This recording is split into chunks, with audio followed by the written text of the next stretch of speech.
share a couple of points with you that I learned from going from a vegan, high-fat, ketogenic diet to a carnivorous ketogenic diet for about a month. And I did that because I had access to very good meat.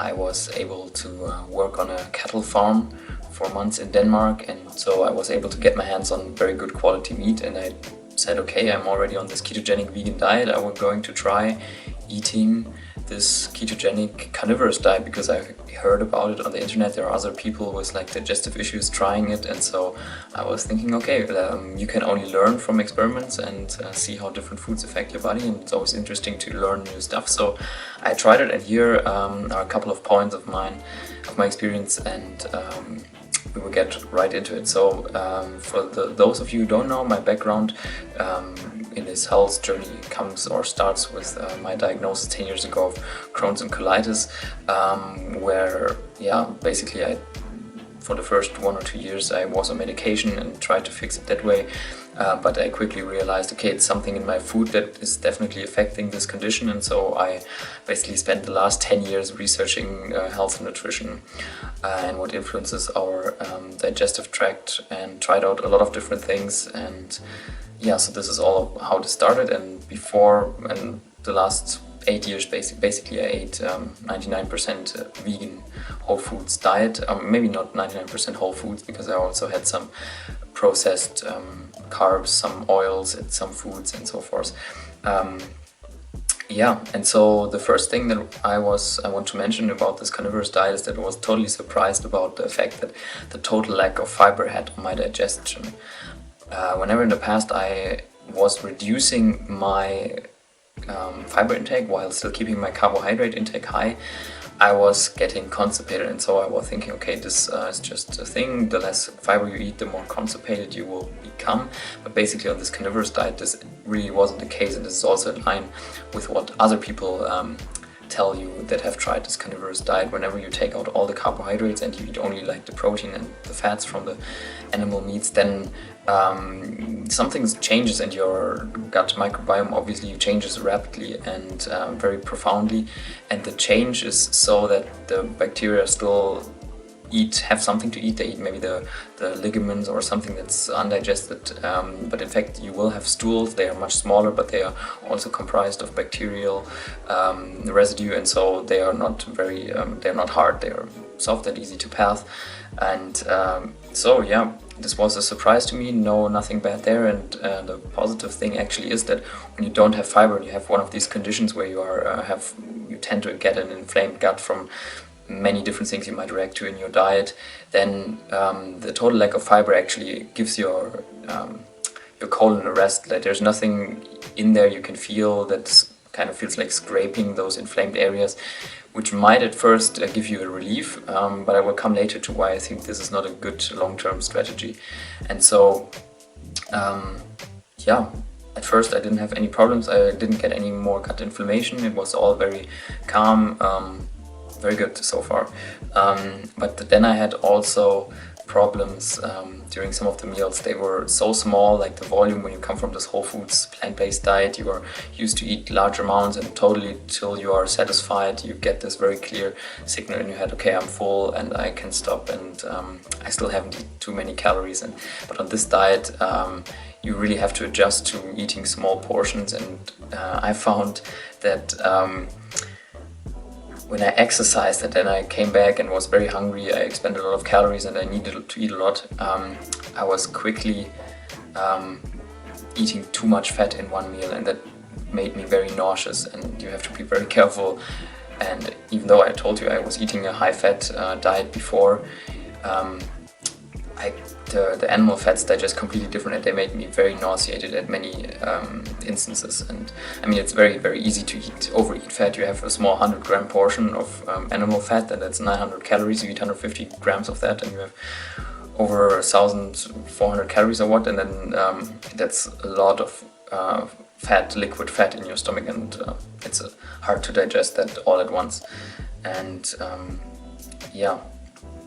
so that also these high-fat meals, and this is the biggest issue I had with this diet, I couldn't believe it, because I was thinking, okay, I eat the fats already from the plants, and when they end up in the blood, they are basically the same fatty acids. Like when you have some saturated fat in the vegan diet already, it's the same fatty acids as in the meat. So actually, because all these carnivorous people, they say there's not such a big problem when you take out the carbohydrates with the fats.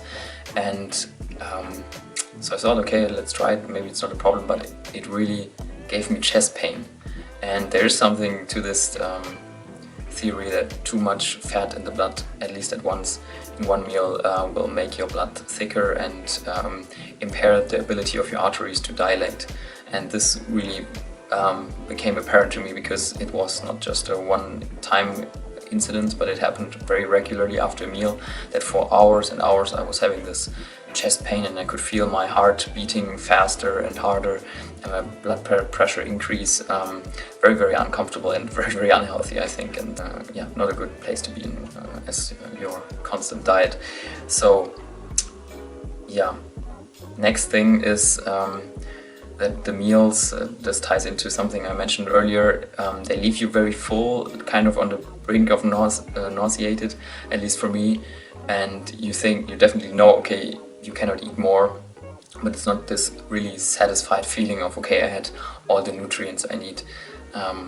So even though I believe many people on the internet showed you can survive on this diet and be, for I don't know how long, but you can be quite healthy in the short or middle term, but in the long term I think you run the risk of getting deficiencies.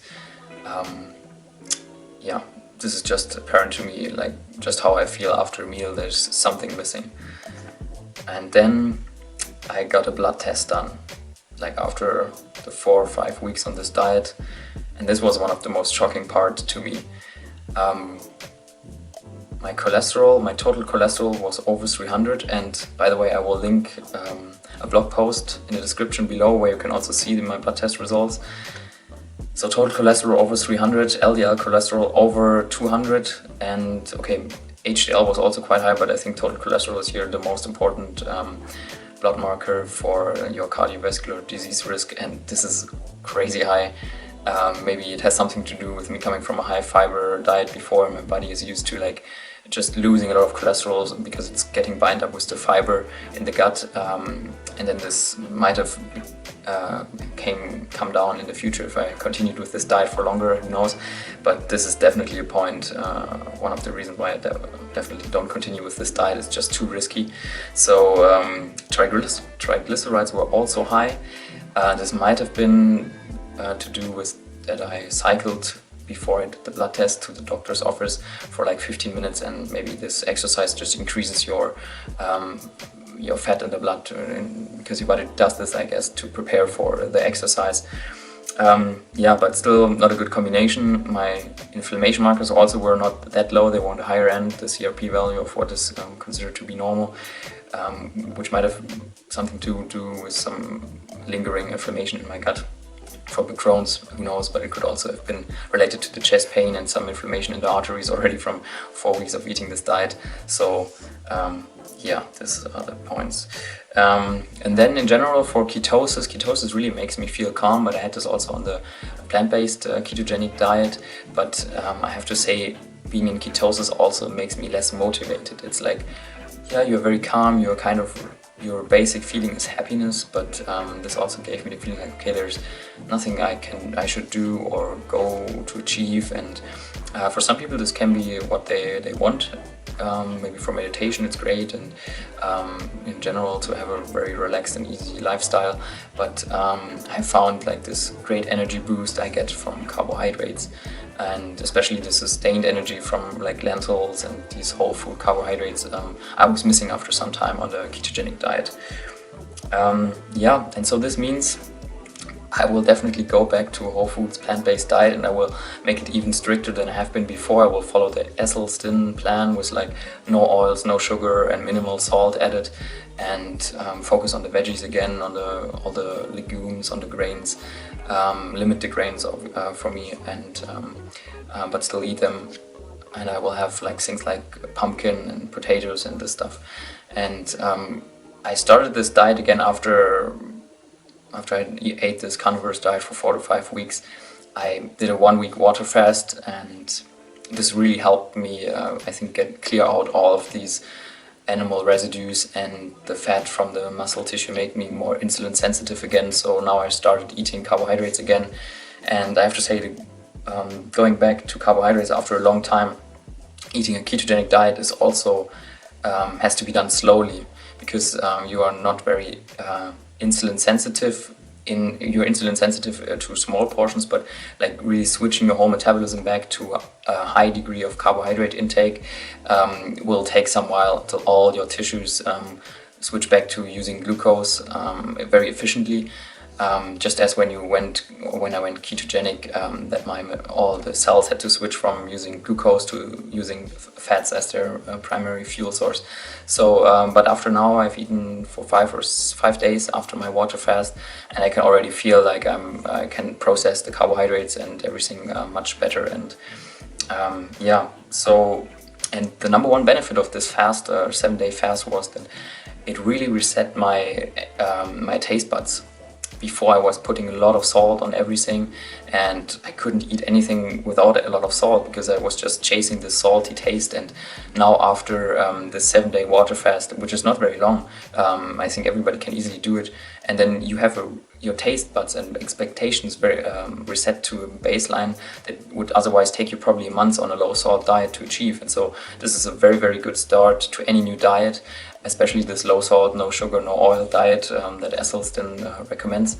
And yeah, I have to say, food just tastes so amazing. Just plain steamed veggies, raw vegetables, boiled lentils, and this just without salt. When you have really sensitive taste buds, when you come out of a water fast and don't just eat very, very sugary fruits right from the beginning and then get adapted to very sweet taste again, then these subtle tastes of the vegetables and the beans, they come out much better. And yeah, so that's a great experience for me. I will continue with this eating plan, and then hopefully don't get any chest pain again. Maybe any damage that I have done hopefully will be healed.